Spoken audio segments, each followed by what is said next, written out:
ఆచార్యాయ ప్రియం ధనమాహృత్య, ప్రియమైనటువంటి ధనాన్ని తీసుకొచ్చి తాను ఇంటికి వెళ్ళి గృహస్థాశ్రమంలో ప్రవేశించడం అది చేయాలి. అందుకని బహుళం గురవే ప్రదాప్య, విద్యాధిరాజు గారు శివగురువు చేత గురువు గారికి గురుదక్షిణగా సమృద్ధమైనటువంటి ధనాధికాన్ని ఇప్పించి యత్నాత్ నికేతనమనాయి, చాలా ప్రయత్నపడి ఎంతో కష్టపడ్డాడు. నేను రానంటాడు, బిగుసుకుపోతాడు, నాకు గృహస్థాశ్రమంలోకి ప్రవేశించడం ఇష్టం లేదంటాడు. కానీ తండ్రి మాట వెనక తప్పని పరిస్థితిలో బలవంతం చేసి పిల్లవాడిని ఇంటికి తీసుకెళ్ళాడు విద్యాధిరాజుల వారు శివగురువును. గత్వా నికేతనమసౌ జననీం భవందే, ఇంటికి వెళ్ళిన వెంటనే మొట్టమొదట చేసిన పని ఏమిటి? జననీం భవందే, తల్లికి నమస్కారం చేశాడు. తల్లికి నమస్కారం చేశాడు, వందనం చేశాడు. వేదం చెప్తోంది మాతృదేవో భవ, నాయన నీవు తల్లియే దైవముగా కలవాడవు కమ్ము, నీకు తల్లి దైవము. దేవాలయాల్లో ఉండేటువంటి భగవత్ స్వరూపాలు ఎట్లాగో అంతకంటే ప్రాణవంతమైనటువంటి దైవము నీ ఇంట్లో నీకు ఎదురుగుండా నిన్ను లాలించి పాలించి పెంచి పెద్ద చేస్తున్నటువంటి తల్లి నీకు దైవమయ్యా అని వేదం చెప్తోంది. కాబట్టి అమ్మని పూజించడం అనేటువంటిది భారతీయుడు అయినటువంటి వారి కర్తవ్యం. మాతృదేవో భవ, పితృదేవో భవ, ఆచార్య దేవో భవ, అతిథి దేవో భవ అని ఇట్లాగా అనుశాసనాలు ఉన్నాయి, వేదానుశాసనాలు. అనుశాసనం అంటే రాజాజ్ఞలాగా ధిక్కరించడానికి వీల్లేదు, తప్పించుకోవడానికి వీల్లేదు అటువంటిది. అందుకని జననీం భవందే సా ఆలింగ్య తద్విరహజం పరితాపమౌజ్జత్, తల్లికి పితృలయందు మహా మమత, అనురాగం. పిల్లవాళ్ళకి ఏ కొంచెం కష్టం వచ్చినా తట్టుకోలేరు తల్లులు. మనుష్యులే కాదు, జంతువులు కూడా ఆ పుత్రవాత్సల్యం కలిగి ఉంటాయి. వ్యాకరణ శాస్త్రంలో ఒక విషయం చెప్పారు, వ్యాఘ్రీ యథా హరేత్ పుత్రాన్ దంష్ట్రాభ్యాం నచ పీడయేత్ భీతా పతనభేదాభ్యాం తద్వద్వర్ణాన్ ప్రయోజయేత్. మనం అక్షరాలు మాట్లాడేటప్పుడు ఎట్లా ఉండాలంటే ఒక ఉపమానం చెప్పారు. పులి, ఆడు పులి తన గర్భంలో నుంచి బయటపడ్డటువంటి పిల్లల్ని ఆ మెడ దగ్గర నోటితో కోరలతో పట్టుకొని ఒక చోట నుంచి ఇంకో చోటికి తీసుకెళ్తుంది.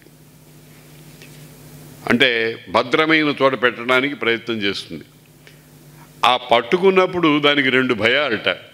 గట్టిగా పట్టుకుంటే ఘాట్ అవుతుంది, వదులుగా పట్టుకుంటే జారిపోతుంది.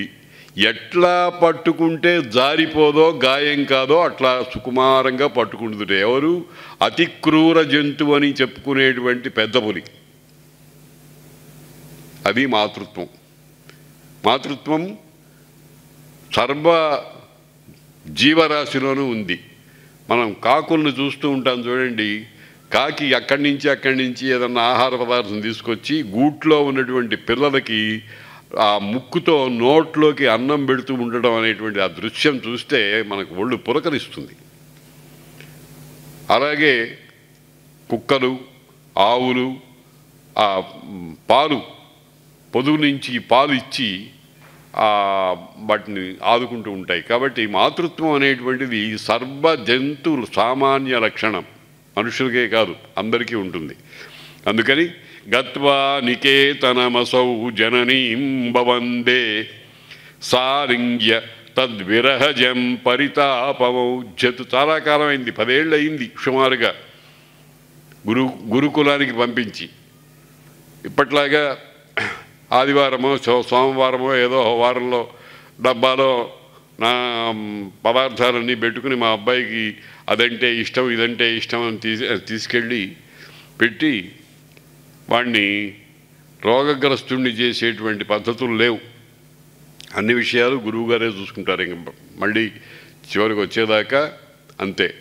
అటువంటి కొడుకుని విడిచిపెట్టి 10 సంవత్సరాలు సుమారుగా ఉండటం అనే దాని వల్ల కలిగిన పరితాపాన్ని ఒక్కసారి వాడిని ఆలింగనం చేసుకుని కౌగిలించుకొని పోగొట్టుకుందిట.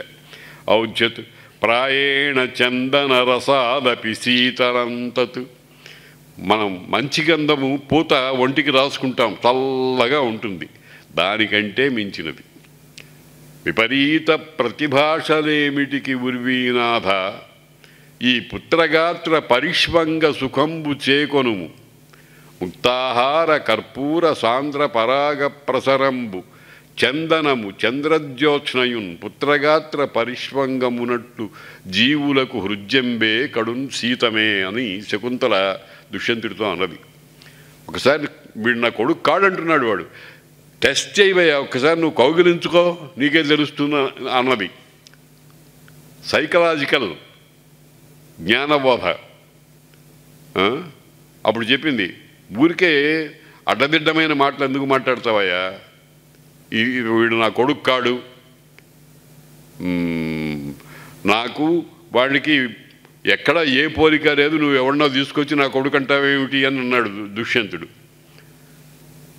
కానీ టెస్ట్ చేయి, 10 మంది ముందర చూసుకో, ఒకసారి వాడిని కౌగిలించుకో, నీకే తెలుస్తుంది. ఎందుకనంటే విపరీత ప్రతిభాషలేమిటికి ఉర్వీనాథ, ఈ పుత్రగాత్ర పరిష్వంగ సుఖంబు చేకొనుము. ఒకసారి ఆ పిల్లవాడిని ఒంటికి ఆన్చుకొని కౌగిలించుకొని చూడు, నీకే తెలుస్తుంది. అది ఆ చల్లదనం ఏమిటో, అందులో ఉండేటువంటి సుఖం ఏమిటో తెలుస్తుంది. అప్పుడు నీవు తిరస్కరించగలమేమో చూద్దాం అన్నది. ప్రాయేణ చందన రసాదపి శీతలం తత్ యత్పుత్రగాత్ర పరిరంభణ నామధేయం. పుత్రుని గాత్రాన్ని కౌగిలించుకోవటం అనే పేరు కలిగినటువంటిది, అది చందనము పూసుకున్న దానికంటే కూడా చాలా సుఖవంతమైనటువంటిది.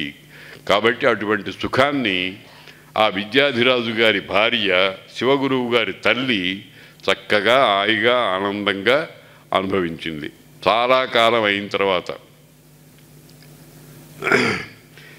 శ్రుత్వా గురోః సదనతశ్చిరమాగతం తం తద్బంధురాగమదధ త్వరితేక్షణాయ. పిల్లవాడు చదువు పూర్తి చేసుకుని ఇంటికి వచ్చాడనేటప్పటికి బంధువులందరూ వచ్చి బిలబిలమంటూ చూసుకుంటూ వెళ్ళారు. అవి మామూలుగా అలవాటు బంధువుల్లో. బంధువు అంటేనే అది. బంధువు అంటే ఎవరిని వదిలిపెట్టి ఉండటానికి మన మనస్సు ఇష్టపడదో వాడే బంధువుట. అత్యాగ సహనో బంధువు.